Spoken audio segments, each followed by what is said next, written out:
This week on Transworld Sport. And with their heads in the sky, we get high with the altitude runners in Andorra as they take on the Pyrenees.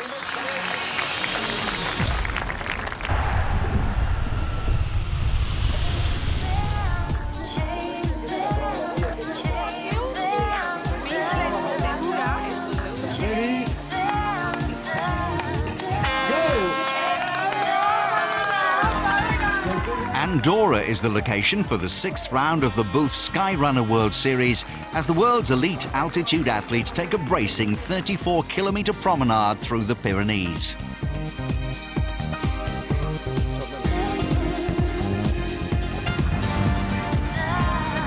Ahead of them, one of the most technically demanding races of the year, as the race director explains.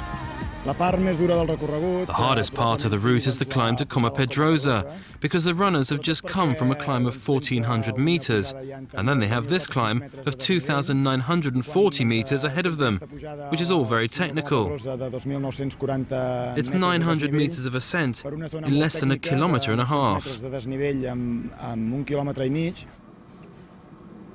14 kilometres into the women's race, France's Corinne Favre leads over the summit of the first major climb, the 2,700-metre Pic de l'Effant.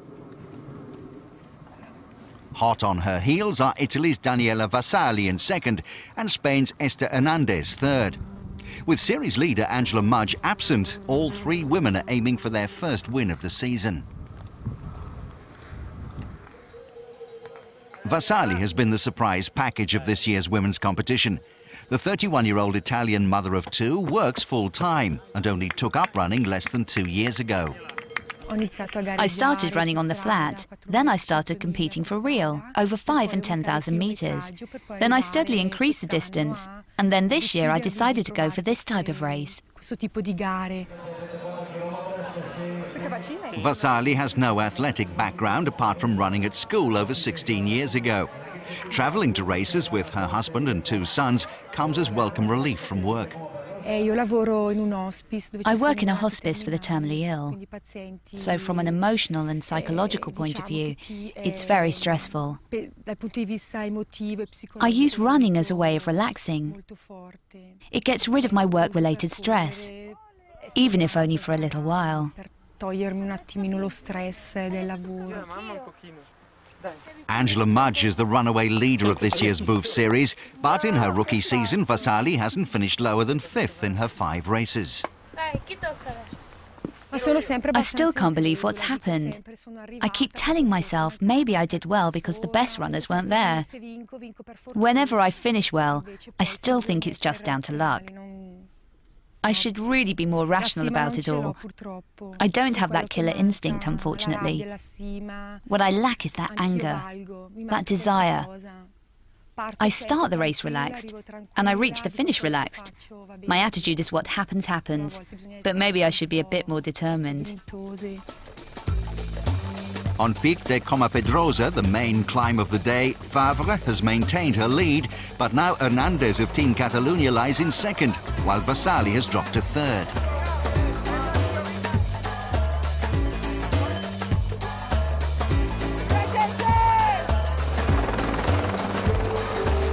In the men's race, Spain's Agustí Roch, winner of the last round in the Italian Dolomites, is hoping to make it 2 in a row. But right behind him is a diminutive and determined Mexican. Ricardo Mejia is aiming for his 3rd win of the year and has lost none of his desire, despite almost 20 years as an elite-level altitude athlete. I'm still able to compete at this level because of my devotion to the sport and my dedication. I love mountain racing, but I'm 43 and it's starting to hurt. I hope I can keep on running for 2 more years, but every time it gets more difficult to finish in the first few places. I still feel fascinated by the mountains. I'm looking at them right now and have an uncontrollable urge to climb up them. I want to see what's at the top, what animals there are and flowers. What better way to do that than in a competition in a couple of hours? That's what fascinates me. It's hard and difficult, but there's something that charms me and encourages me to go on.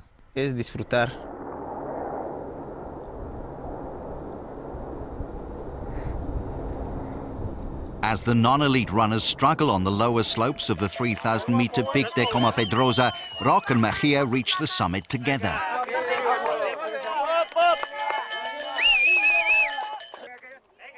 The men's race will be decided on the long descent. Here, there's no stopping Mejia. He breaks away from Roque over the last 10 kilometres and opens up an 8-minute lead by the finish line. He covers the 34 kilometres in just over 4 hours for his third win in 4 starts. Roque finishes second, with Italy's Fulvio Dapit in third. Amongst the women, Esther Hernandez catches Corinne Favre after the Frenchwoman loses her bearings. With both women suffering from cramp, Hernandez proves the stronger over the final descent. Still in third place is Vasali, who's maintained her consistency. Hernandez takes an emotional victory, her first of the season, in 5 hours 2 minutes, while a depressed Favre trails in 2 minutes later.